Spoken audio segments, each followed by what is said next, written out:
Pouca gente sabe disso, mas sob o asfalto quente da rodovia Presidente Dutra, na altura da Serra das Araras, repousa um dos capítulos mais aterrorizantes e silenciosos da história do Brasil. Todos os dias, milhares de motoristas cruzam a principal ligação entre o Rio de Janeiro e São Paulo, sem imaginar que, sob seus pés, existe um cemitério monumental de ferro e ossos. No dia 23 de janeiro de 1967, a natureza demonstrou uma fúria sem precedentes. Em poucos instantes, o que era uma viagem de rotina, transformou-se em um cenário de horror absoluto, quando um gigantesco deslizamento de terra desceu a montanha com uma força devastadora. Com quantos anos você descobriu que centenas de pessoas ainda estão enterradas sob a pista por onde você passa? O mistério daquela madrugada começou com uma chuva torrencial que não dava trégua. O solo da Serra das Araras, saturado pela água, simplesmente cedeu. Não foi apenas um pequeno desmoronamento, mas sim montanhas inteiras que derreteram, arrastando tudo o que encontravam pela frente.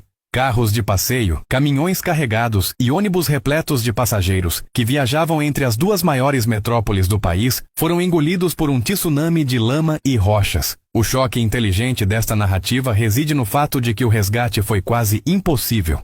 A força da terra compactou os veículos de tal maneira que eles se tornaram parte integrante da montanha. O número oficial de mortos ultrapassa a marca de 1.800 pessoas, um número assombroso que coloca este desastre como um dos maiores da história mundial em rodovias. A virada chocante nesta história é o que aconteceu, ou melhor, o que não aconteceu, após a tragédia. Devido à magnitude do soterramento e à instabilidade constante do terreno, centenas de corpos e veículos jamais foram recuperados. O governo da época, diante da necessidade urgente de reabrir a estrada que era o pulmão econômico do país, tomou decisões pragmáticas e dolorosas. Em muitos trechos, a nova estrada foi construída literalmente por cima dos destroços.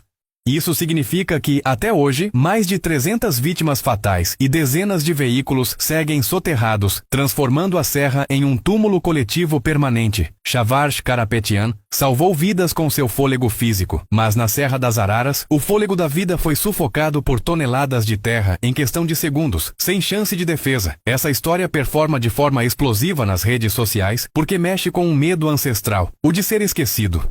O impacto visual de imaginar ônibus inteiros desaparecendo na escuridão da lama é o que gera calafrios em quem assiste. Muitas famílias nunca puderam realizar um funeral digno para seus entes queridos, pois os restos mortais permanecem selados sob camadas de sedimentos e concreto. O mistério que ainda assombra os caminhoneiros mais antigos que cruzam a serra é o silêncio que parece emanar daqueles paredões de pedra.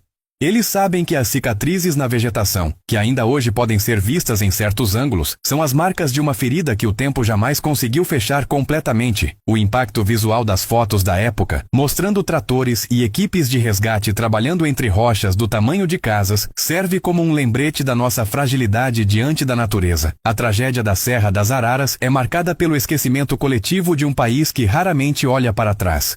Histórias de famílias inteiras que desapareceram naquele janeiro de 67 foram enterradas junto com os destroços. Hoje, o local é vigiado por monumentos e cruzes discretas, mas o verdadeiro memorial é a própria estrada, que carrega o peso de 1.800 almas que viram o mundo desabar sobre suas cabeças. O impacto visual de passar pelo trecho conhecido como Descida da Serra ganha um novo significado quando conhecemos a verdade.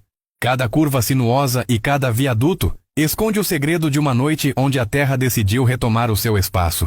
A serra não apenas deslizou, ela consumiu o progresso e a vida de forma indiscriminada. É uma história de dor, de luto não resolvido, e de uma infraestrutura que foi erguida sobre a tragédia humana mais profunda que o Rio de Janeiro e São Paulo já compartilharam. No fim das contas, a lição da Serra das Araras é sobre respeito e memória. A pergunta que fica no ar, e que faz muita gente refletir com pesar nos comentários, é simples. Você acredita que o Brasil deveria ter feito um esforço maior para recuperar todas as vítimas, ou a pressa em reconstruir a estrada era justificável naquele contexto? O que vale mais? A fluidez do trânsito de um país ou a dignidade de quem foi esquecido sob o asfalto? Você já parou para pensar na história que as estradas por onde você viaja têm para contar? A Serra das Araras ainda guarda segredos que o tempo não apagou. Você já sentiu um arrepio ao passar por aquele trecho da Via Dutra? Comenta aqui embaixo memória e compartilhe para que essa história nunca seja esquecida.